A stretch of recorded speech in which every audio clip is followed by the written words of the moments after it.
Soy Danilo Antón, geógrafo. Esta es la segunda parte de un video del ciclo Mitos y Verdades para el canal de Fogón en Fogón y la radio cooperativa.uy. Vamos a continuar hablando del Río de la Plata. Como señalábamos anteriormente, el Río de la Plata es generalmente navegable. Presenta calados de más de 8 metros de profundidad. Pero debido a la presencia de bancos de poca profundidad, requiere una batimetría precisa para evitar naufragios. Un régimen de tormentas y nieblas frecuentes ha dificultado aún más la navegación de este río estuárico. Desde el punto de vista de la navegación, el Río de la Plata es un estuario muy peligroso donde ocurrieron muchos naufragios. El primer obstáculo que se les aparece a los barcos que entran navegando el Río de la Plata desde el noreste oceánico es la isla de Flores. Está ubicada a unos 10 kilómetros de la costa más cercana y a 25 kilómetros del puerto de Montevideo. Tiene 1.800 metros de largo y unos 300 máximos de ancho, unas 36 hectáreas, y está constituida por 3 montículos, uno de los cuales está unido a los otros por una restinga que se cubre en la pleamar y reaparece en la bajamar. Los otros 2 están separados por un istmo que no llega a cubrirse más que en las mayores tempestades. Ha estado ocupada desde tiempos coloniales. Allí se instalaron un hospital de campaña, un polvorín y finalmente un lazareto para cuarentenas de esclavos. En la época portuguesa se levantó un faro y allí estuvo instalado un cuartel de la comandancia militar y la oficina de correos y telégrafos, una estación sanitaria marítima para los buques con enfermos que disponía de un departamento de desinfección. Unos 18 kilómetros al sur de la isla de Flores y a 28 kilómetros de la costa uruguaya se encuentra el llamado Banco Inglés. Es una antigua elevación rocosa, tal vez granítica, que al ser inundada, la llanura antigua quedó como una elevación del fondo del río y cuya cima más elevada está a unos 50 centímetros de la superficie del agua, con rompientes en su borde norte asomando durante las bajantes extraordinarias. Se extiende de norte a sur con una longitud de 18 kilómetros y casi 4 kilómetros de ancho, con un perímetro de 75 kilómetros y una superficie de 17.000 hectáreas.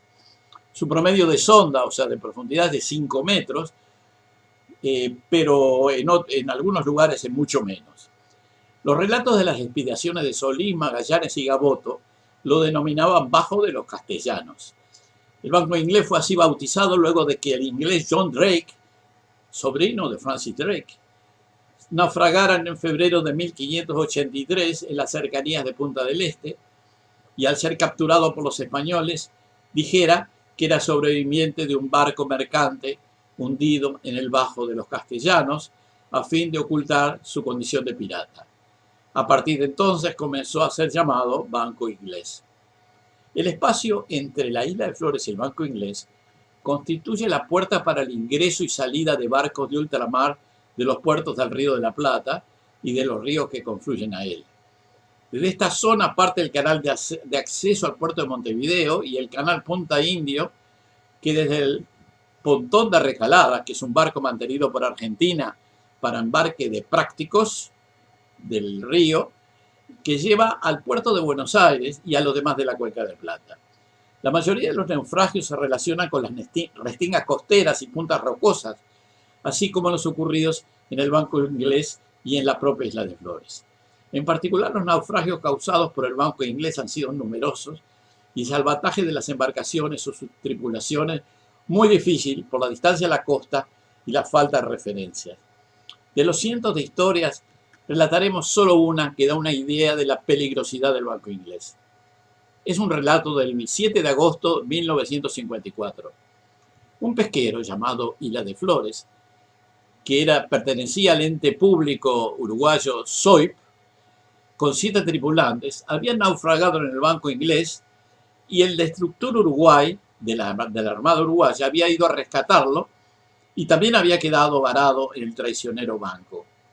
La lancha del destructor Uruguay, que había ido al rescate, se había roto contra el casco del pesquero y sus 9 tripulantes también quedaron atrapados y ahora eran 16 náufragos que tampoco podían salirse por sus propios medios. Como el destructor Uruguay había varado, tuvo que salir el otro destructor de la Armada, el Artigas, a rescatarlo. Había poca información del pesquero Isla de Flores porque la radio no se escuchaba por la estática. Los aviones de la Fuerza Aérea y de la aviación naval intentaban lanzar lanchas salvavidas sin éxito. En el destructor Artigas no tenían una lancha apropiada para salvamento y tuvieron que conseguir una privada que se llamaba Tala. Al salir de la escollera el Artigas se había levantado viento, mucho oleaje, llovía y la cosa se complicaba aún más. Había vientos hasta 120 kilómetros por hora y olas de 2 y 3 metros. El barco se movía como cáscara de nuez. El destructor Uruguay no salía de su varadura. Señalaba un marino que fue testigo de la operación. Supimos que quedaban en el barco pesquero 4 hombres, que el resto habían muerto o desaparecido. Y continuaba: el banco es una trampa con buen tiempo, con mal tiempo es peor. La tormenta mueve todo el fondo arenoso y lo modifica. Lo que ahora es hondo dentro de 15 minutos ya no lo es. Desde la distancia que estábamos a poco más de 1 kilómetro, perdíamos de vista al pesquero y al destructor. De la comandancia del destructor Artigas se dio orden al Tala de dirigirse al pesquero, al rescate. El barco avanzaba con dificultad, subía y bajaba. De pronto se veía y de pronto no se veía más.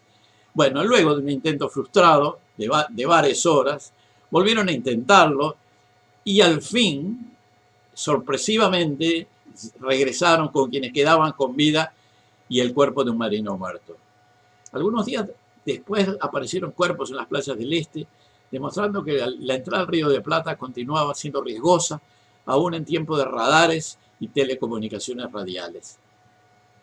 Soy Danilo Antón, geógrafo. Este fue un video del ciclo Mitos y Verdades para el canal de Fogón en Fogón y la radio cooperativa.umi.